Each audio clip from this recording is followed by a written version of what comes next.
नमस्ते साथियों एवं प्रिय विद्यार्थियों। आज के इस वीडियो की विषय वस्तु बहुत ही महत्वपूर्ण है क्योंकि आज हम चर्चा करेंगे कक्षा 3, 4, 5, 6, 7, 8 इसकी जब वार्षिक परीक्षा होगी तो इस वार्षिक परीक्षा में जो प्रश्न पत्र होंगे उन प्रश्न पत्रों में जो प्रश्न आएंगे वो किन किन पुस्तकों से आएंगे, साथ ही प्रश्न किस प्रकार के होंगे इस पर भी हम चर्चा करेंगे। तो सबसे पहले हम बात करते हैं कि किन पाठ्य पुस्तकों से अर्थात जो पुस्तकें बच्चों के अध्ययन के लिए दी गई है उनमें से किन से प्रश्न पूछे जाएंगे। तो 3 पुस्तकें हैं। पहला है पाठ्य पुस्तक, जैसा कि आप देख रहे हैं ये कक्षा 5 की भाषा भारती पाठ्य पुस्तक है। इस भाषा भारती पाठ्य पुस्तक अर्थात यदि हम गणित के जादू की बात करें या आओ करे और सीखे पर्यावरण अध्ययन की बात करें या इंग्लिश रीडर की बात करें तो इनमें से तो प्रश्न पूछे ही जाएंगे, किंतु इनमें जो अभ्यास दिए गए हैं इन अभ्यास में से क्या प्रश्न पूछे जाएंगे या नहीं पूछे जाएंगे, किस तरह से प्रश्न बनाएंगे इस पर हम चर्चा करेंगे, किंतु बाद में। दूसरी पुस्तक की हम बात करें तो दूसरी पुस्तक है 8 ग्रेड। ठीक है, तो 8 ग्रेड अभ्यास पुस्तिका से भी बच्चों को निश्चित ही प्रश्न पूछे जाएंगे। ठीक है, और तीसरी पुस्तक की हम बात करें तो दक्षता उन्नयन के अंतर्गत आप देख रहे हैं आओ करे और सीखे। ठीक है, ये कक्षा 4 व 5, 6, 7, 8 के लिए दी गई हैं, तो इनसे भी प्रश्न पूछे जा सकते हैं। ठीक है, मैं ये नहीं कह रहा हूं कि इसे पूछेंगे ही, क्योंकि एक प्रमाण बता रहा हूं आपको।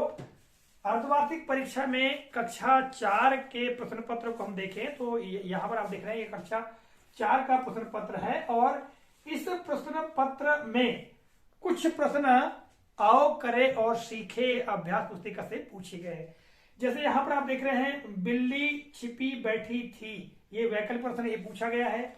इसके बाद हम देखें यहां पर तो प्रश्न क्रमांक 18 है बादल बोला कविता के अनुसार धरती पर हरियाली कौन कौन फैलाता है। ठीक है, और इसी के साथ निम्नलिखित शब्दों की वर्तनी शुद्ध कीजिए, तो इनमें भी कुछ शब्द जो आओ करे और सीखे से ही दिया गया है।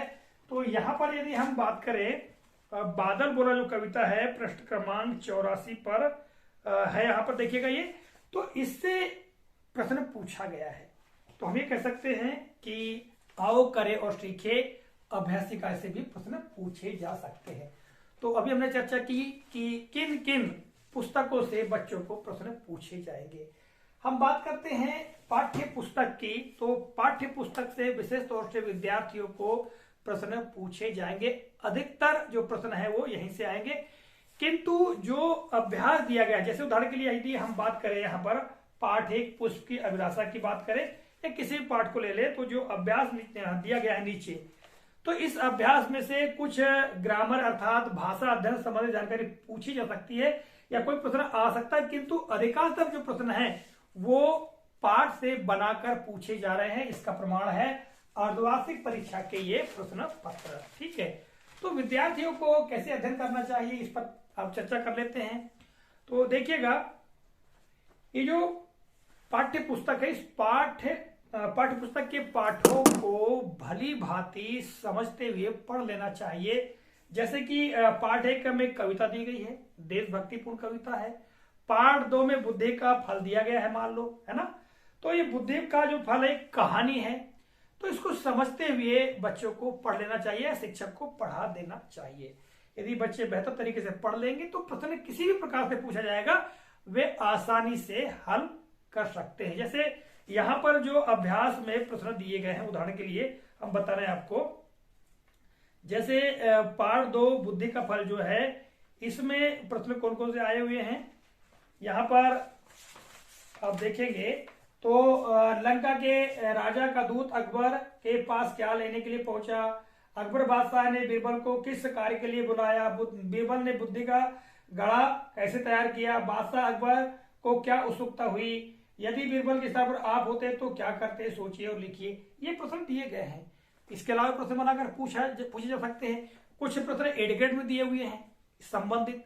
ठीक है, जैसे बुद्धि का फल लेने के लिए कौन से देश का दूत अकबर के दरबार में पहुंचा, यदि ऐसा प्रश्न आ जाए तो बच्चे ने यदि पूरी कहानी पढ़ा है तो आसानी से लिख सकता है कि लंका का दूत अकबर के दरबार में बुद्धि का फल लेने के लिए आया। ऐसे इस प्रकार से उत्तर दे सकते हैं। तो प्रश्न कहीं से भी बनाकर पूछे जा सकते हैं। अब हम बात कर लेते हैं कि प्रश्नों का स्वरूप क्या होगा। इसके पहले भी हमने बताने का प्रयास किया था, ठीक है, पूरे ब्लूप्रिंट के बारे में बताया था, ठीक है। सबसे पहले आएंगे वैकल्पिक प्रश्न, जिनकी संख्या होगी 5, ठीक है। 5 वैकल्पिक प्रश्न होंगे और इनको पाठ्य पुस्तक से या 8 ग्रेड से जो बने बुनाए वैकल्पिक प्रश्न वो भी पूछे जा सकते हैं या नए प्रश्न बनाकर भी पूछे जा सकते हैं। फिर होंगे 5 जो होंगे रिक्त स्थान पूर्ति प्रश्न, जिनमें रिक्त स्थानों की पूर्ति करना है। फिर 6 प्रश्न होंगे अति लघुत्तरी प्रश्न, जिसमें एक वाक्य में उत्तर देना होगा या एक शब्द में उत्तर देना होगा, ऐसे प्रश्न आएंगे। और फिर 6 प्रश्न होंगे लघुत्तरी प्रश्न, जिसमें 1, 2 या 3 वाक्यों में उत्तर देना होगा। और 4 प्रश्न होंगे दीर्घ उत्तरीय। तो इस तरह से प्रश्न पत्र का स्वरूप होगा और बच्चों को पूछे जाएंगे। आशा करता हूं जानकारी उपयोगी लगी होगी। तो मिलेंगे अगले कालखंड में, तब तक के लिए जय हिंद।